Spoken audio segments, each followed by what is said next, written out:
Hello and welcome into the Sporting JAX Report along with Mauricio Ruiz. I'm Cole Pepper. A lot to get to today, including a look ahead at what's coming in the USL Championship and how the season has started. We'll also be looking back at a high school state championship team. But let's start with inviting you to our watch party Thursday night as we watch the U.S. men's national team in action against Jamaica Thursday at Island Wing Company on Southside Boulevard. The American Outlaws will be there. We'll have giveaways, Sporting JAX team gear to purchase, drink specials as well. You can RSVP. Just go to sportingjax.com or on our social media channels to let us know you're going to be coming out to join us. The tickets are free, but we do want to ask you to let us know that you're coming out. So that's what's coming up on Thursday.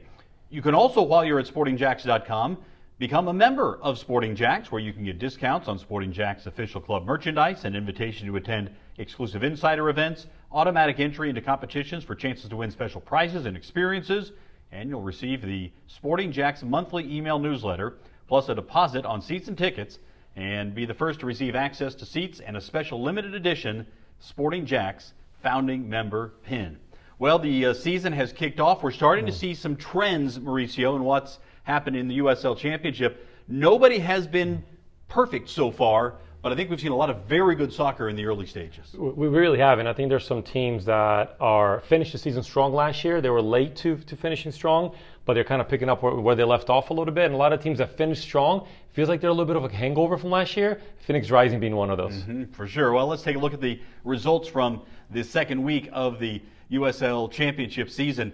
Loudon United with a 3-1 win over North Carolina FC after Loudon had a very good showing in the opening week, so they've picked up 4 points through 2 matches. Detroit City FC, we'll talk more about that one here in just a bit, getting the victory on the road in the snow in Colorado Springs. And Tulsa spoiling Las Vegas Lights' home debut with a 3-goal performance. Those are the matches that jump out at me. How about you? Yeah, absolutely. I think Loudon United, I mentioned last week that they're going to be a growing team, different from where they've been in the past. Really impressed with Oakland, and even though Vegas has not gotten the results just yet, I think they're a brand new team. I think they're going to be one of those late arriving teams, but great for Tulsa to kind of get off on a good result right away. Let's take a closer look at the Eastern Conference standings. You see Loudon on top, Detroit City with the victory. They haven't played their second match as of the taping of this show. Also, wins from Birmingham and Hartford and Louisville, Miami FC in the opener, Indy 11 bouncing back after a loss in the opener to get the victory in week 2.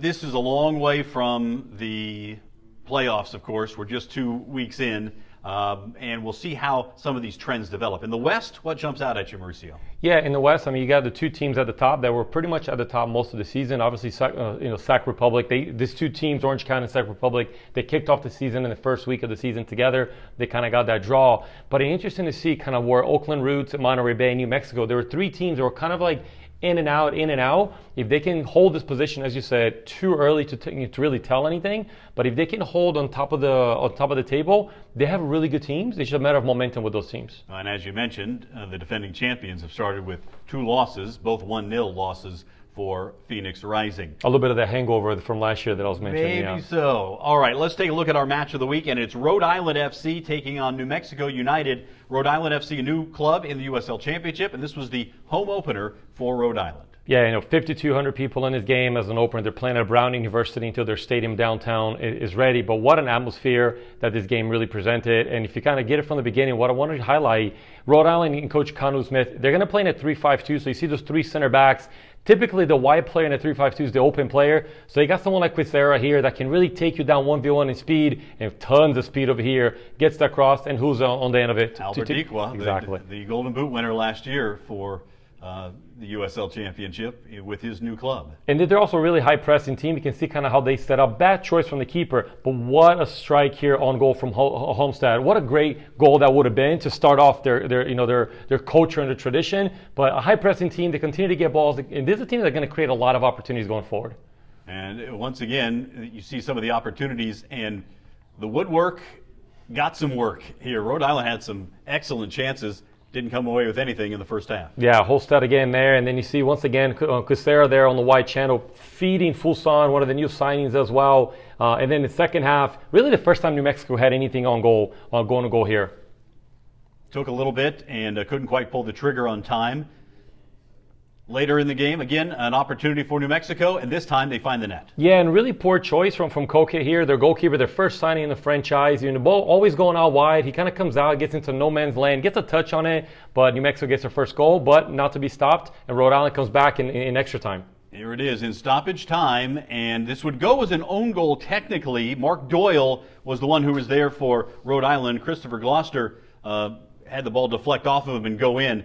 But this was a legit goal here. He really was. And Fuson, one of those two forwards, that kind of pulls out wide and gets a service. And you think the game is over, it's going to be a 1-1. And then Rhode Island just has tons of energy and extra time here. They almost get the winner. Two great saves there to keep it as a 1-1 game. That's how it would end, with New Mexico United and Rhode Island splitting with the draw. But what a great way to start for Rhode Island. A lot of memories for their first match. Hey, remember to tune in to the Sporting Pod, our weekly podcast. Mauricio, Tony Allegretti, and I get together every week. This past episode, we discussed the early play in the USL Championship. You can find the Sporting Pod anywhere you find your favorite podcasts. Well, we've talked about the great girls high school soccer in our area. 2 state championships came from Northeast Florida this past year, including Creekside, that really had a great run and a memorable season for sure for the Knights. Yeah, and it's a season that I don't think they expected to kind of get there. They won this title 2 years ago, but they lost a lot of seniors last year. And just talking to Joe Soto, I know you spoke to him a little bit too. It's probably unexpected. It's great that they got to it. So when you don't expect it, but you build it for the future and you kind of get a little bit earlier, what a great surprise. And I'm sure that they'll take, especially in such a congested, talented area that we have here in North Florida. Well, it was a wonderful season for Creekside. And as you mentioned, Mauricio, the expectations early on turned into championship moments at the end. We were more together, I feel like, than our past years. Like, our past years, we've had great players and stuff, and we had great players this year too, but it was more of like our personalities were just able to combine and just work well together. So everyone was like happy and we were all like a family. I think before the season, we had a kind of a team meeting with everyone, and I think that's when we knew like we could do something really special before we even stepped on the field. Just the chemistry we had as people, and then even stepping onto the field, the chemistry we had like the first couple practices, and like everyone had such good energy and was just there to win it. We had 12 seniors graduate last year, 5 of whom are playing in college right now. So, coming into the season before tryouts, the expectations really weren't there. So, once we started the season, we did. The girls spoke to it. We saw how special this team could be. They came together really well. We were undefeated almost up until I think the Bartram game in the district final, and once we made it up and played against them again in the regional final, that's when we knew like whoever loses, it's done. Like their journey on this run is over. So we won that game, and then from there on out, the teams were hard. Like the teams we played were amazing, and it just like makes us feel really good though that we were able to compete and beat such amazing teams, and it just is like the best feeling. It's something that I hope that everyone gets the feeling to experience and stuff. Like I wouldn't put that feeling above like anything. Like it's just so exciting and stuff. Like you wouldn't, when you get to like the Final Four and stuff, it just starts to feel like real, and you're like, wow. Like, and I know some teams like don't experience that and stuff, which is like, you'll have such good players and stuff, but if you don't have a team that really makes it like a family and a good like bonding team, then you can't really get as far. But that feeling is just unmatched. My opinion, probably the best team that's ever played, best team in the history of the program. I mean, what we did, what we accomplished.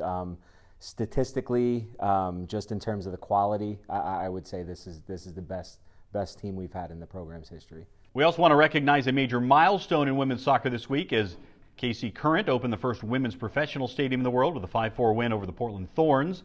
Big milestone for women's soccer globally, not just here in the U.S. Well, first, women's specific stadium. Obviously, they're going to use that facility for different things, but going into it with the mentality that is the first women's stadium, that's a huge milestone globally for sports in general, but certainly in the women's space. All right, we will leave you with our goal of the week, and here it was. Detroit FC playing in the snow in Colorado Springs, level at 1 in the 89th minute until Connor roots around and finds the game winner. Thanks for watching the Sporting JAX Report. We'll see you next week. His backside turns and scores, and that's the go-ahead for Detroit. and the 2 late substitutes making a difference for Detroit City. Bringing on Reese Williams, Connor Rutz. The delivery here. And it ends up